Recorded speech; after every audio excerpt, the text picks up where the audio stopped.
এই যে দিয়ে গেলাম পরে যদি আমার পিছনে পিছনে পাঠাইছে না তাহলে আপনাকে মাইয়ার 2 পাও ধরে মাপ চাবো না ওর 2 পাও ধরে ঘুরা মুহার আপনাকে পিটাবো পরে দিয়া পিটাবো আপনাকে এই অত জামাইয়ের সাথে আমার মেয়েটার বিয়ে দিয়ে ভুল করছি। আম্মা একদম ঠিক কথা কইছো। তাই শ্বশুর বাচ্চা শালা এই কথা কবি না একদম কোনো কথা কবি না ভুল করছেন না এই যে দিয়ে গেলাম এখন ভুলটা শুধরাইবেন কিন্তু এই দিল্লি কা লাড্ডু পাঠায়েন না এই লাড্ডু যদি আবার পাঠান আমার বাড়িতে ওই লাড্ডু দিয়া পিটাবো এই এই জামাই এই তুমি হুমকি ধামকি দিয়ে আমার মায়ের ফালায়া থুয়া চইলা যাইবে আমার হিসাব নিকাশ দিবা না, এটা তো হইব না। কে হিসাব আমি যে তোমার 2 লাখ টাকা দিছি সেই টাকার হিসাব, সেই টাকা কই?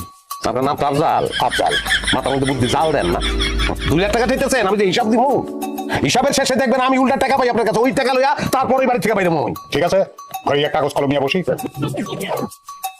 ওরে বাবা এত বড় কি হিসাব আমি জানতাম। মনে হইতেছে উল্টা আমার কাছেই 5 লাখ টাকা পাইবা, এত বড় হিসাব। হিসাব ক্লিয়ার কাট আপনার মায়ের লগে আমি সংসার করতেছি 2 বছর 24 মাসে